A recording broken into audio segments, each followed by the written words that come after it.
चहा घेऊन पुढे निघालो. छोट्या छोट्या गावातनं रस्ता चालला आहे. केळीची काढणी झाल्यानंतर मग ते क्रेटमध्ये ठेवण्यासाठी ते काढून ठेवलीत सगळी. जी छोटी कमी वाढलेली असतात ती टाकून देतात अक्षरशः. आपल्या मनात येतं की अरे ह्याची भाजी करायला, मग वेफर्स करायला. पण आता इतकं असतं त्यांच्याकडे पीक की काय त्यांना त्याचे हे नसतं.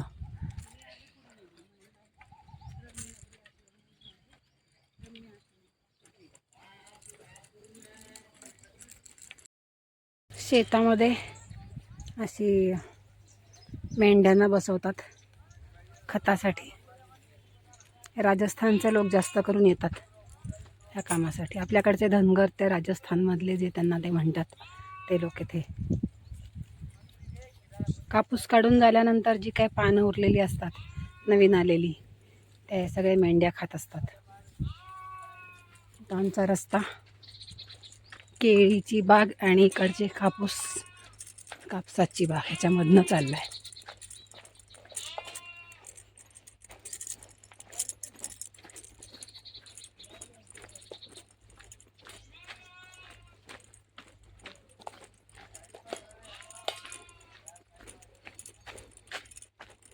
पुढे चालत आल्यावर इथे 3 भावांचे 3 सुंदर बंगले आहेत. या ठिकाणी ते अन्नक्षेत्र चालवतात. या ठिकाणी आम्ही आता जेवण्यासाठी थांबणार आहे. खूप सुंदर बंगले बांधलेत. दुरूनच आम्हाला ते अट्रॅक्ट करत होते. एक बाबाजींनी ही कुटी बनवली आहे परिक्रमावासींच्या निवासासाठी. आणि भोजन प्रसादी ह्या बंगल्यांमधनं येते त्यांच्यातर्फे. इथे त्यांनी राहण्याची व्यवस्था केली आहे. इकडे अशी छान कुटी बनवली आहे.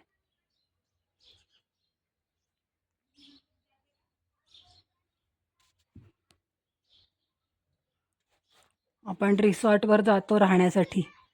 असे काय काय याच्यामध्ये आम्हाला नर्मदा परिक्रमेमध्ये वेगवेगळे अनुभव रोज येतात. खूप सुंदर स्थानं वेगवेगळे. आणि त्यात पण त्यांनी कसे टॉयलेट बाथरूम अटॅच केले, म्हणजे त्यातही त्यांनी शहरातल्या लोकांची सोय केली राहण्यासाठी. अगदी छान आहे. पण आम्ही ज्या दिव्य स्थानात राहिलो तिथे जी एक ऊब होती ती खूप छान होती. आम्हाला त्या मोटरसायकलवाल्याने त्याच्या घरातून जेवण आणून दिलं 4 माणसांचं. इतकं घरच्यासारखं एकदम मऊ चपाती आणि मुगाची रसभाजी फार सुंदर होती. 2 घास जास्तच खाल्ले गेले. इथे नर्मदा मैयाची मूर्ती स्थापित केली.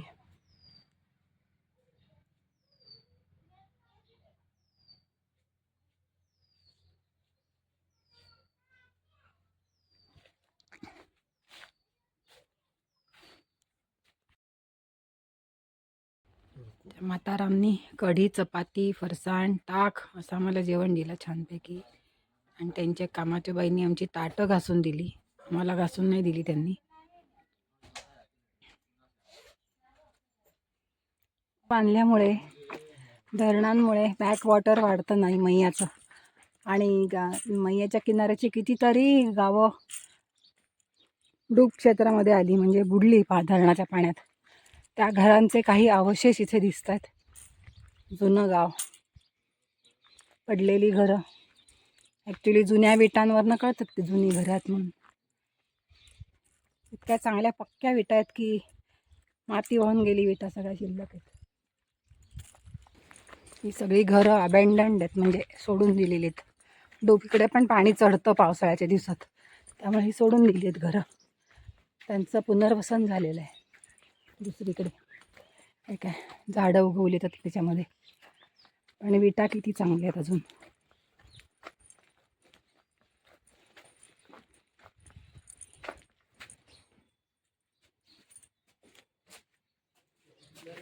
नर्मदे हर.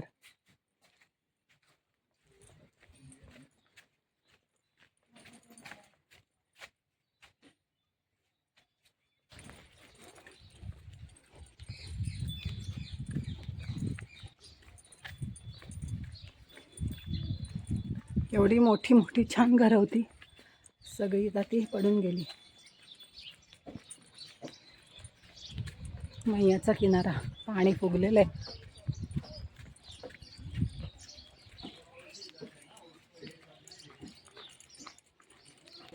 आम्ही आता या गावामधल्या अग्निशिखा मंदिर, एक प्राचीन मंदिर आहे, ते बघायला चाललोय.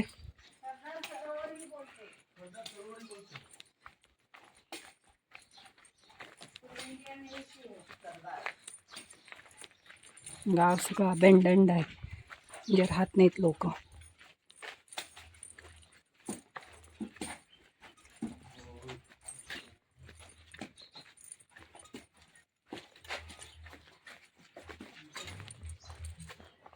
सगळी घरं पडून गेलेली. प्राचीन वटवृक्ष, मैयाचं बॅकवॉटर. आता पावसाळा नाही तरी एवढं भरलंय. पावसाळ्यात काय होत असेल.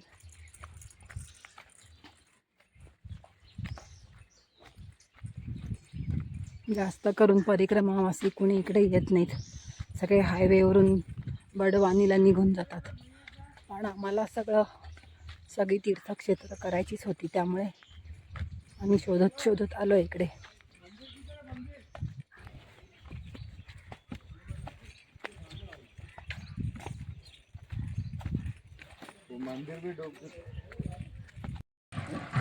हे जे मंदिर आहे ते टेकडीवर असल्यामुळे ते वाचलंय. पाण्यातली मंदिरं सगळी बुडून गेली आहेत. अग्नेश्वर महादेव मंदिर. हर हर हर महादेव. हे अग्नेश्वर महादेव मंदिर.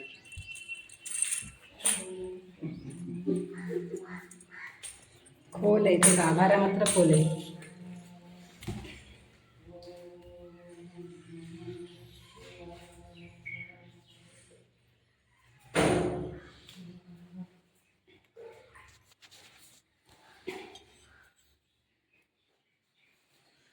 यज्ञेश्वर महादेव मंदिर है, बहुत प्राचीन है, जिसकी स्थापना पांडवों ने की. पांडव स्थापित अग्नेश्वर महादेव मंदिर.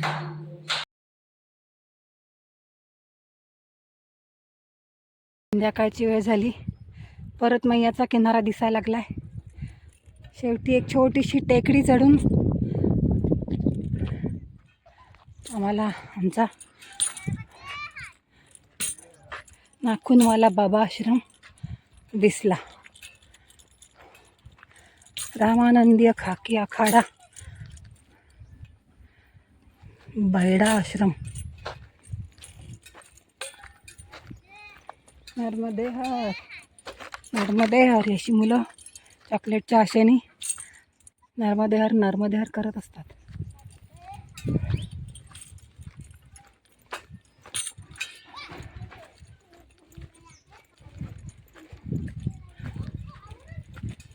मैया दिसली की एकदम जीव शांत होतो, सगळे कष्ट विसरतात.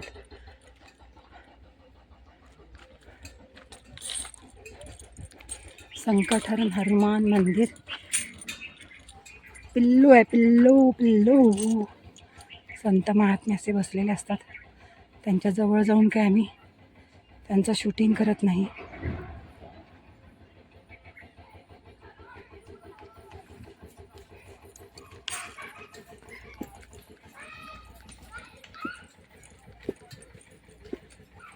संकटमोचन हनुमान मंदिर.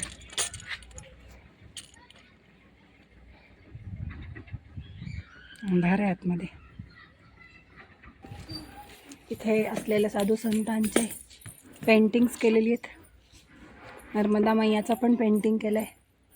नर्मदे हर बाबा. गोविंदासजी महाराज नाखूनवाले बाबा.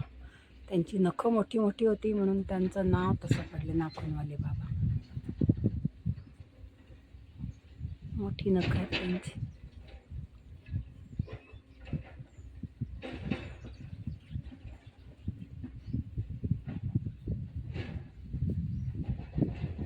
त्यांची समाधी आहे इकडे. यज्ञशाळा, इकडे हनुमान मंदिर, पूर्ण भंडारा म्हणजे कोठीची खोली, आणि पलीकडे आश्रम.